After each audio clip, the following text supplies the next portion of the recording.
Our members rejected the contract by 94.6%. And they voted to strike by 96%.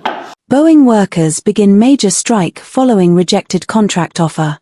Aircraft assembly workers at Boeing factories near Seattle launched a strike at 12:01 a.m. Pacific Daylight Time on Friday after rejecting a proposed contract by a significant margin.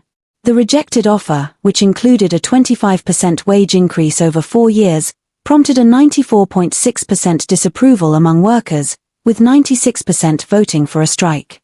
Involving 33,000 machinists, primarily in Washington state, the walkout is expected to halt production of Boeing's 737